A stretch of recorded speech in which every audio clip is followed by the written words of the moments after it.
Now, at the beginning of this course, I mentioned that I was going to be dealing only with free WordPress plugins for shopping carts and shopping cart features. I do want to say a little bit about paid WordPress shopping cart plugins, just because they're out there and it's something to consider. I don't want to say don't use them, but let's take a look at what the differences are. You need to look at development costs. You're going to need to do some development costs even with a paid plugin. As far as I can see, it's exactly the same issues as with the free plugins. Namely, not everything's going to be exactly the way you want it, and you need to do a bit of customization, and that's going to mean development costs, unless you can do it yourself, of course, but then it's time. There's ongoing costs with all of these pretty much, whether it's free or paid. You're either going to be paying ongoing development costs, paying for some support costs. Even with a paid plugin, you may have to buy more support over time. It's not always included for life. Features, of course, they're all going to be fairly similar, and I'll talk briefly about differences in features as we go along here. But that's something to keep in mind. Am I getting more with a paid plugin than I would with a free? I don't think so personally. I think pretty much these days you're going to get all of the features that you want in a free plugin versus a paid one. They're pretty much the same. I'll talk about some of the differences as we go along here. And then support.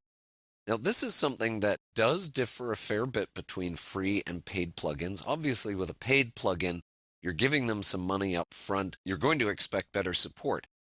Whether you always get it or not is another question, and that's something you'd want to look at and talk to the paid plugin people, look at their forums, see what's going on, see if people are getting the support they're asking for.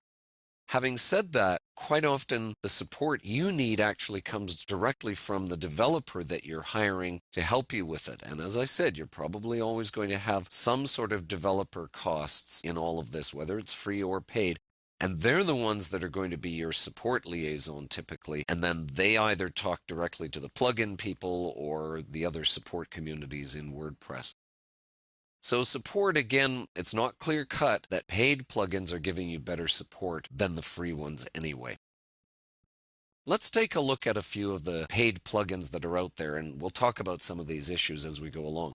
So Shop, this is one of the bigger paid e-commerce plugins. And you'll notice one of the things you get is more of the payment gateways out of the box, right? So in a lot of free plugins, you get PayPal is usually what you get. And then you've got to pay in order to get more gateways. With this, you get more gateways out of the box. Although, having said that, these other ones here, a lot of these add-ons, which isn't just gateways, but also shipping and so forth, a lot of these are paid. So keep that in mind. Just because you've paid for the plugin doesn't mean that you're going to get everything else for free. So look at these. This is buy now, buy now, buy now. There are some free plugins here. I believe there were a few. Oh, maybe not. I thought I saw some free ones. I know there are some free ones for this, but a lot are paid, as you can see. ShopperPress, another one that is a paid plugin. But again, when I say paid plugin, I mean, some of these aren't all that expensive out of the box, right? This one, for example, was on special as of the recording of this video, $200 down to $79. You'll quite often read in reviews, it's quite funny to read this, they'll say it costs a whopping $50 or an incredible $80 cost, as if this is some major cost. This is not big dollars, for goodness sakes, when we're talking about an online store. So again, you're not paying a huge amount for these plugins. The question is it worth paying a little extra just to get something more? And personally, I don't think there is. Now, here's Cart66. Cart66, by the way, has a light free version that you can try out, and that's always handy. See what it's like, see if it's something you can work with. There it is, $89 for one site, gives you 1 year of support. Now, again, keep in mind, you're not going to get support for life with your $89. And that's fine. Again, it's just something to be aware of. And then you can get a developer's license for unlimited sites if you're doing more than a few sites. Lots of options there. But again, are you getting much more by paying for the plugin up front? And personally, I don't think you are. That's why I'm not doing paid plugins in this course.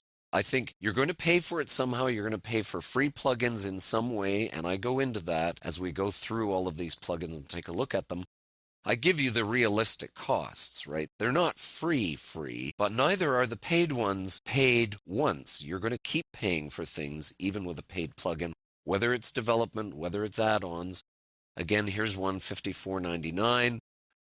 It says support is free. You have to ask yourself, how good is the support going to be even when it's free? And then you have to ask, what are the add-ons that you've got? You've got more that you're going to extend with. Here's our extend area. This is called Tribulence WordPress Shopping Cart Plugin. There you go, $15 to add on. You pay, but you do keep paying. So there's always going to be a cost when you're talking about shopping carts. And whether they're free plugins or paid, you're going to pay.